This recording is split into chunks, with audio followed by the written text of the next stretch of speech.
emergency personnel.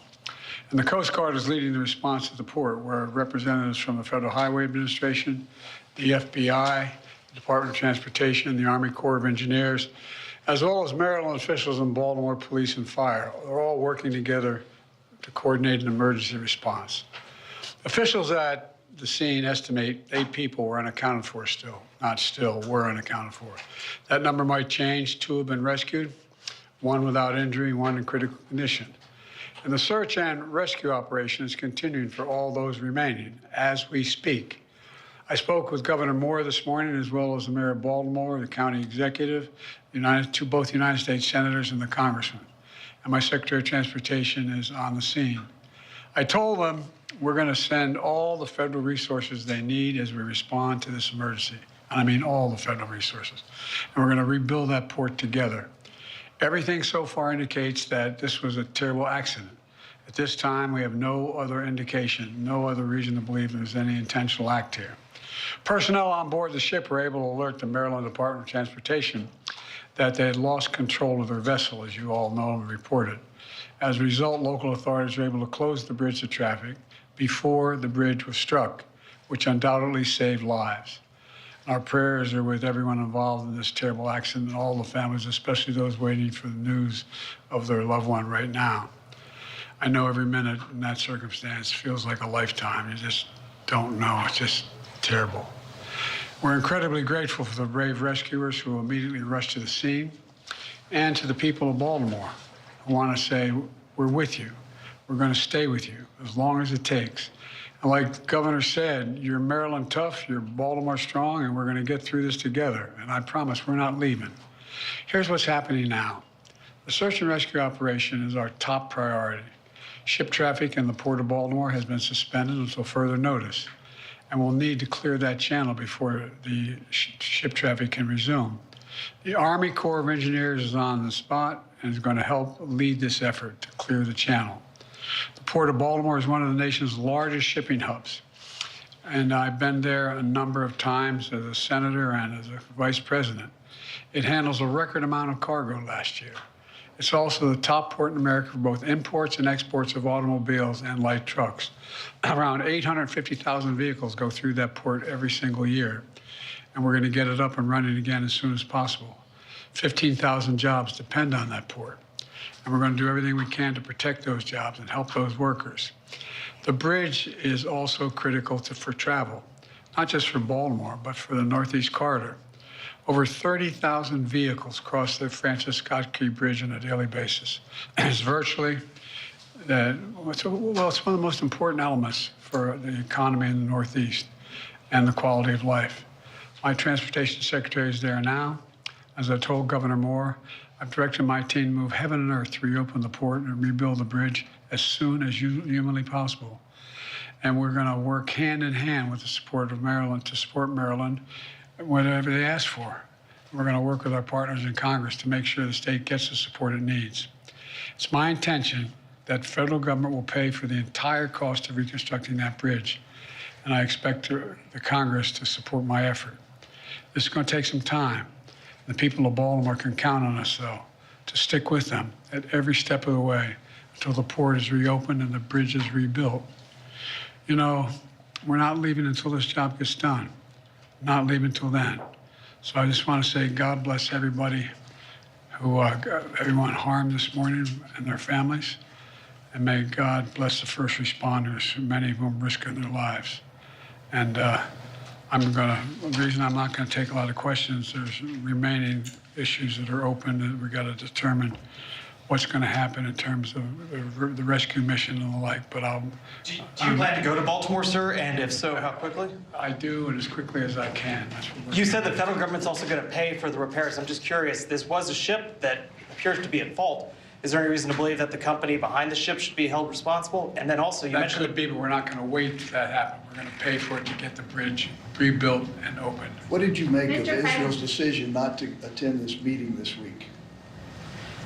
Oh, I don't want to get into that. We're going to have plenty of time to talk about Rafah. You mentioned the port. Can I ask about cars? About the port. As President Biden promising the people of Baltimore, we are with you after a major bridge collapse there. It happened around 1:30 in the morning when a cargo ship crashed into the Francis Scott Key Bridge, sending parts of the bridge and people on it into the water. Currently, the president says 6 people are unaccounted for. 2 have been rescued, 1 without injury, 1 in critical condition. I want to bring in ABC senior national correspondent Terry Moran in Baltimore with more. Terry, how critical are these rescue efforts right now, these divers searching for these missing people, and this repair effort that the president is now promising? Both are absolutely essential, and you heard the president touch on both. The search and rescue effort continues. Conditions are difficult. There's high winds out in the harbor, and the tide is full, and that makes it very difficult as well. But they are determined to continue this search and rescue, is what they're calling it, searching the shores, underwater, the deck of that cargo ship, anywhere they can possibly look for survivors. As for the repair effort, you heard the president, we're going to rebuild this bridge together. He said the federal government's going to pay for all of it, and time is of the essence. And I think in addition to the humanitarian concern about survivors, that's the main concern of the people here. When will they get this bridge back? Selena, the president is promising to send all the federal resources that Maryland and Baltimore need right now.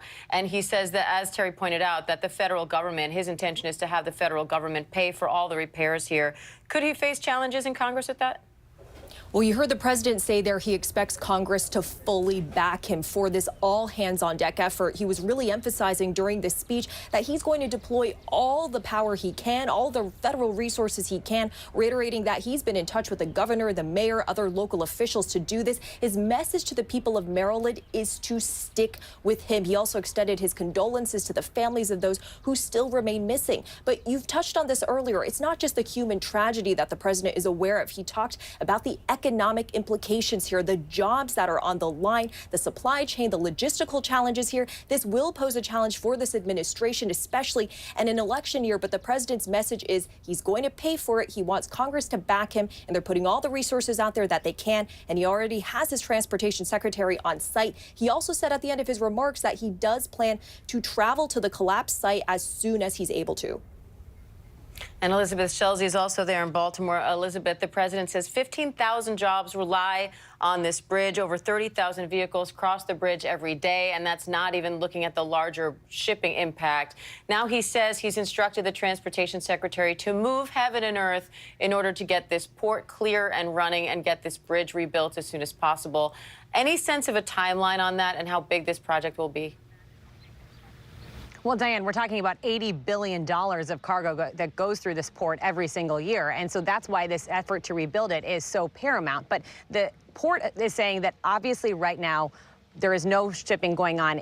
Nothing is going in and out. This is at a standstill until the cargo ship can be cleared. And that's something that initially they had said economists are projecting could take days. Obviously, it could take longer. And then you have to talk about the rebuilding effort. The highway itself needs to be rebuilt. The bridge needs to get rebuilt. So companies that rely on that transit route will have to find some alternatives. But the longer this goes on, the more disruptive it will be. Economists are telling me that they expect that if this is short and if you can get those funds and they can amplify this to get it done quickly, that could minimize the impact. There are alternative ports that can be used and other routes that can be used, but it does depend on getting this done critically. But of course, for now, the effort is on the search and rescue, and then it will turn toward that rebuilding effort to get the economic impact back on track, Diane. All right, Elizabeth, thank you. Again, President Biden is now promising all the federal resources needed by Maryland and Baltimore after a cargo ship crashed into the Francis Scott Key Bridge, sending people and parts of the bridge into the water. Right now, search and rescue efforts are underway with 6 people still unaccounted for, 2 rescued, 1 of those people in critical condition. And we heard the president saying, we are with you and we are going to stay with you for as long as it takes. Right now, we're going to return you to your regular programming. Our coverage continues on ABC News Live and abcnews.com. And David Muir will have the very latest on World News Tonight. I'm Diane Macedo in New York. Have a good day. This has been a special report from ABC. With so much at stake, so much on the line, more Americans turn here than any other newscast. ABC News World News Tonight with David Muir, America's #1 most watched newscast across all of television.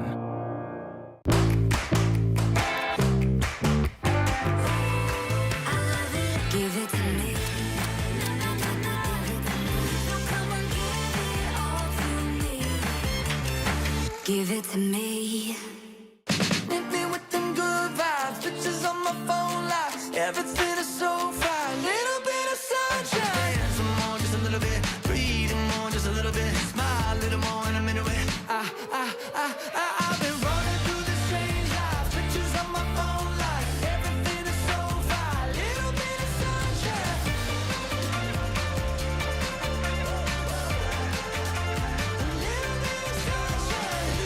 Good morning, America. It's lunchtime in America, so what are we serving up? Well, how about everything you need to know? You know, that sounds pretty good. Give it to me. Your health, your money, breaking news, pop culture, with the biggest stars, music, trends, and of course, good food. GMA 3, what you need to know. A third hour of GMA in the afternoon. So join us, afternoons. For everything you need to know. I love that. To me. Why do so many people start their day here? From ABC News, this is Start Here. To be in the know and get a different take on the day's top stories. A lot of news today, so let's get into it. Listen now to the Daily News Podcast honored with 4 Edward R. Murrow Awards and see why the New York Times calls it a news podcast worth listening to. Start Here, ABC News. Make it your daily first listen. Now, that's a part of the story I bet you didn't see coming. Wherever you get your podcasts, Start Here. National forests are good places to get away, but sometimes bad things happen in good places. It's the stuff of nightmares. All I could see was their feet sticking up. My knees went weak. This is a human skull. We were definitely against the clock. How many more victims are out there? Wild Crime at Blood Mountain, now streaming only on Hulu. You should see me in the crowd. Gonna run, there's nothing to watch me make them down one by one. The strongest females fight for the survival of their families. One by one. Oh, hey, the queens. You should see me in the crowd. First thing in the morning. There's a lot going on. Yet another avalanche warning that's up. To catch you up with what happened overnight. A dangerous ice storm is impacting the morning commute. What's happening today? Escalating tensions in the Middle East. What people are talking about. The migrant crisis. Fast, straightforward. With some fun in between. How does billionaire sound? Sounds good to me. The moose started chasing a dog. First thing in the morning. America This Morning. America's #1 early morning news. On ABC News Live.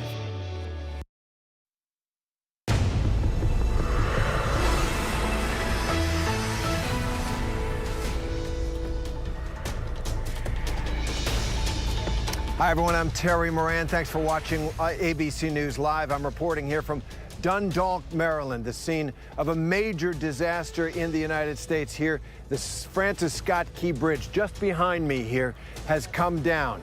A collision in the middle of the night, 1:30 in the morning. A 946-foot-long cargo ship fully stacked with containers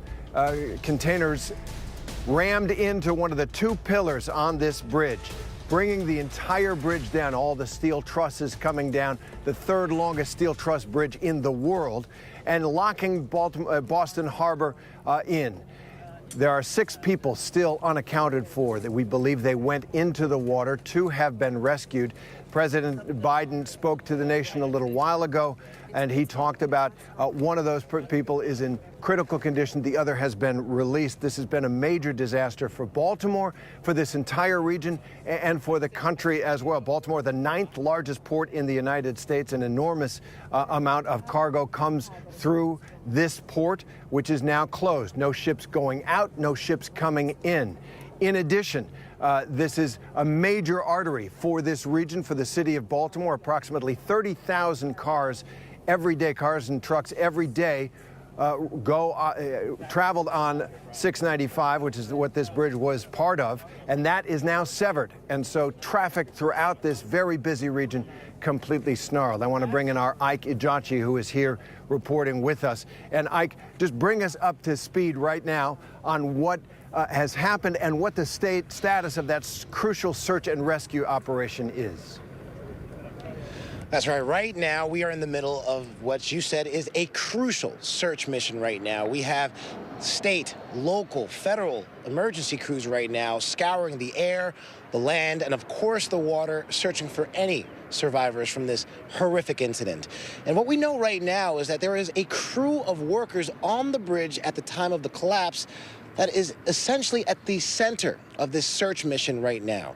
Again, this all started around 1:30 when that massive container ship essentially lost power, the ability to propel itself, which eventually led to it crashing into the Francis Scott Key Bridge. But before that, the container ship, crew on the container ship rather, alerted the bridge, which workers on the bridge then stopped traffic from going over the bridge, which we're being told saved countless lives. Now, we're being told that there are 6 individuals that are unaccounted for. They were a part of at least 8-person crew that was filling potholes on the Francis Key Bridge at the time of the incident. We know 6 of them are currently unaccounted for at the moment. 2 of them, however, have been rescued. One of them is currently in critical condition. The other one is in stable condition and is doing fine at the moment, Terry. All right, Ike, thank you very much for that. I want to bring in our Elizabeth Schulze, who is also here, has a different perspective on this disaster. And Elizabeth, you've been here since early morning. You have seen this search and rescue operation ongoing from your vantage point. Well, and Terry, it started out in the pitch black, and that's something that's been such a challenge with the search and rescue effort, that this collision happened at 1:30 in the morning. It was the middle of the night, and it was windy, and the tide has now come in as they're trying to do the search and rescue. And you can really see from here, Terry, the struggles that they're facing just in trying to get at the vessel, at the cargo ship itself. It's completely surrounded by the bridge there that has collapsed. Now, we know that there are divers looking underground for those at least 6 people who are still unaccounted for. You can see also there, Terry, just how much the bridge just juts off into the river. So ultimately what we know is that the focus remains on the search and rescue effort, that the Coast Guard has been here all morning. We have also heard, as you have, a lot of helicopters overhead. They're really trying to, as the day has gone on, look for those 6 people who are unaccounted for at this time, Terry. All right, Elizabeth, thank you.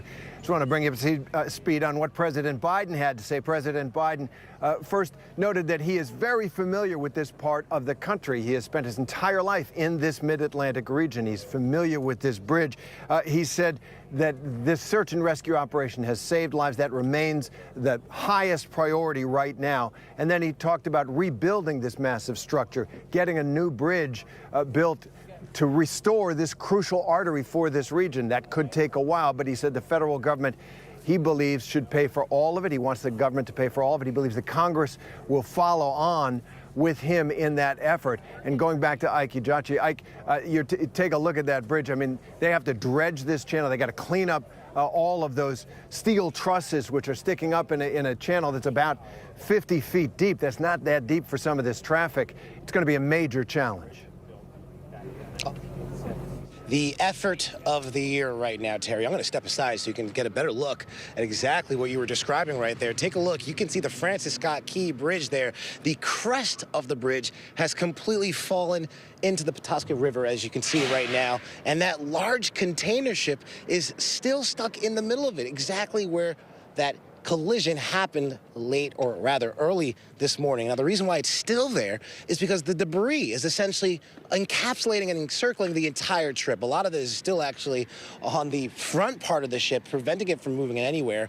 But again, it's not necessarily just removing the debris and obviously freeing up the channel for the ships to come in and out of the port as they used to, but it's maneuvering around this debris right now to help with that search and rescue mission. Again, like we said, 6 unaccounted for workers right now. We don't know exactly where they are. The divers have been in here since the early parts of this morning trying to find them. And we also know that because of the Army Corps of Engineers, they brought in some equipment, some sonar, that allegedly told the crews here that there's several cars still stuck at the bottom of this riverbed here right now. But we do know because of that sonar, there's nobody that is expected to be trapped in those cars, Terry. Well, time is of the essence, Ike, no question about it.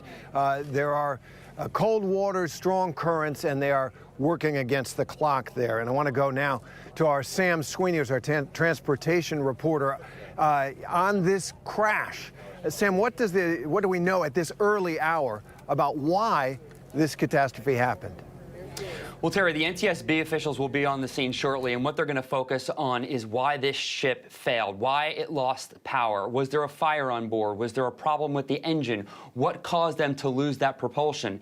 And we now know that they gave an early warning to the folks who were working this bridge. They were able to stop the traffic and keep cars off of it. We don't know how long it was. That could have been a minute, 2 minutes. They clearly didn't have enough time to get those construction workers off who were fixing those potholes. We also know the bridge was down to one lane in both directions because of this overnight construction work. But again, the miracle of all of this is they were able to keep those cars off and save a lot of lives. The NTSB will be interviewing the crew on board, including the pilots who are local to the Maryland area. They are in charge of bringing these massive ships in and out of the harbor. They'll also be going over all of that surveillance video to see exactly how all of this played out. And Tim, what can you tell us about the ship itself? The Dolly is its name, an enormous ship. Have you been able to look into that at all?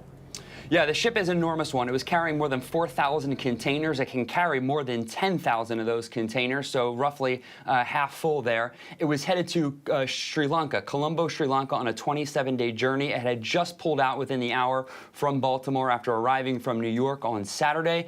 And we do know that it has had an issue in the past. In Belgium, it hit a seawall there. There was an investigation in 2016. It was repaired and then put back out onto the sea. It is still in the harbor there, underneath a lot of that rubble, and we do know that there is damage to the hull above the water. We don't know what's happening below the water, but the good news is it doesn't appear to have any oil leaking from the ship. That is good news. And actually, we can actually see the ship here in the distance, those containers looming up over the roadway, broken now, a roadway to nowhere, just jutting into the sky behind me. And if I can, I'd like to go to Selena Wang at the White House. And Selena, you know, I mentioned that Joe Biden, a lifelong resident, a native of the Mid-Atlantic region. This is personal for him, but this is a real challenge for his presidency and his administration in the middle of an election year to handle this disaster. It is, and the fallout is going to pose those challenges. And the president, he spent a long time talking about just how critical of an artery that port is, how important it is. So he recognizes not just the human tragedy, but how the economic impact, the logistical, the supply chain impact, all of that, as you say, posing a major challenge in an election year. But the president, they're really trying to reassure the American public that this is an all-hands-on-deck effort, deploying all of the power of the federal government to provide all of the resources they can. And to the people of Baltimore and Maryland, it was a message of unity. Take a listen to what he said. To the people of Baltimore, I want to say we're with you. We're going to stay with you as long as it takes. And like the governor said, you're Maryland tough, you're Baltimore strong, and we're going to get through this together. And I promise we're not leaving. And Terry, at the end of his remarks, Terry, the president also saying that he does intend to travel to the collapse site as soon as he can. Of course, it is common for there to be a bit of a lag time because it does take a lot of security and resources to have a presidential visit. So we may not see that immediately, but he said it is his intention to go there. And Transportation Secretary Buttigieg here on the ground already. We haven't seen him here. He's undoubtedly taking a look at the full scope of this disaster. And as I say, people are in Baltimore, obviously, and in this region are watching this administration really try to get the region knitted back together, some kind of transportation. That's a long-term project, but also, once again, you know, it is an election year. This will be a test for the Biden administration. Yeah, Terry, and you heard the president say he wants the transportation secretary to move heaven and earth to make sure that the people there get what they need for the ongoing search and rescue efforts, for this rebuilding effort. His message is let's rebuild this together, and saying that he intends for the federal government to pay for 100% of the cost of that rebuilding effort, which could take a long time, as you say. But the president's saying there are jobs at stake. This is important for the economy. All of that wrapped into an election year. All right, Selena Wang at the White House there. Thank you very much. And I'd like to bring in now Bill Ferguson. He is a state senator here in Maryland, the president of the Maryland State Senate. We've got some big trucks already. We've seen lights coming into work on the night, and now they are getting ready for the long haul of construction. Senator Ferguson, thank you very much for being with us. We really appreciate it. First, give us your first reaction to the way the Francis Scott Key Bridge went down. You know, it's just an absolute tragedy. Early this morning, news came by. It's hard to describe. Just seeing the news of it, but then being there this morning and actually being present, it was something I can't even fully grasp the impact. And you know, the human cost and the loss of life that is likely. It sounds like we're still in rescue mode, and let's, you know, hopefully we have positive news there. The human cost is so unbelievable, but the economic cost is going to be so incredible as well. It's hard to describe how important this port is, not just for the city of Baltimore or the state of Maryland, but for the entire eastern seaboard. The Port of Baltimore is one of the top 10 ports in the United States in exports and imports, on ro-ro, on break bulk, on cargo overall. And this is the entryway to the Port of Baltimore. And to have this bridge in the middle of what will block access to one of the most major ports in America, it's a tragedy of epic proportions.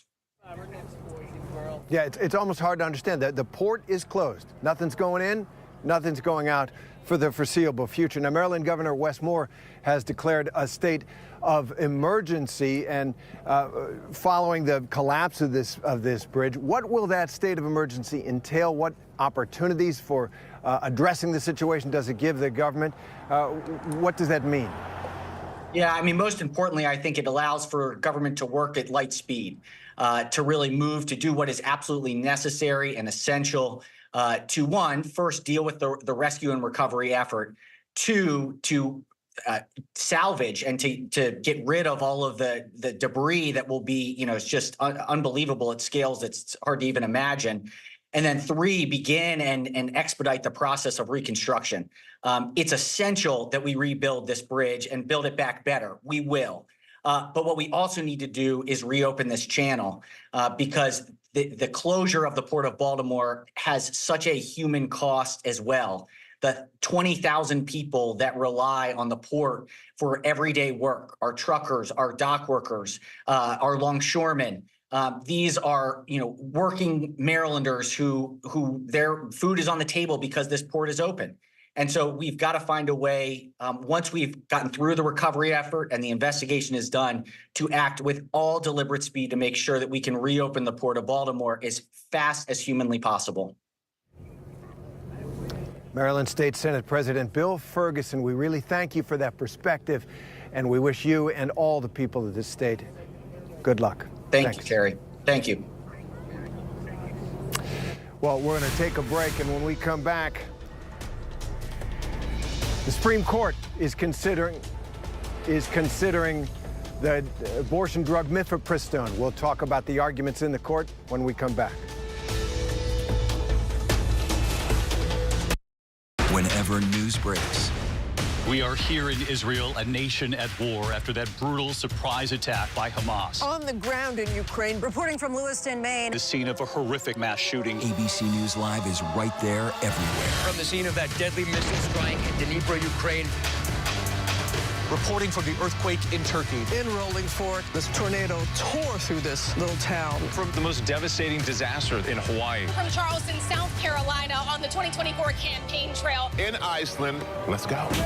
Traveling with the president in Mexico City. Wherever the story. From the front lines, from southern Israel. Outside the Gaza Strip. In Beirut. From the FBI. Reporting from the nurses nurses on the picket line. Here at 10 Downing Street in London. Streaming live to you. Wherever the story is. Wherever the story is. Wherever the story is, we're going to take you there. You're streaming. ABC News Live. ABC News Live. You're streaming ABC News Live. ABC News Live, streaming free everywhere. America's #1 streaming news. I have a point of contact. They're expecting us? This is our secret world we have. Do you think we're going to be safe? I don't know. This is my pen. Inside that pen is a slice of human brain. These are assassinations, and people are going to be murdered. Definitely. There's really no telling what some of them will do. I'm in. Oh my God, look. It's happening everywhere and anywhere. Wow.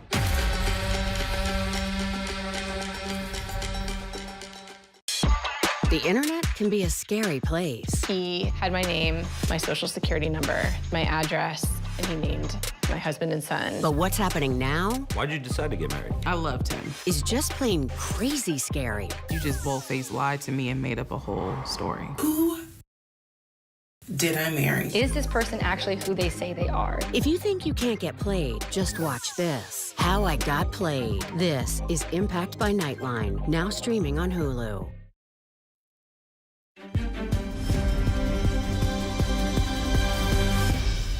Welcome back to ABC News Live. I'm Phil Lipoff. Reproductive health, the focus today at the Supreme Court. Justices are hearing arguments on whether it's legal to allow the abortion pill mifepristone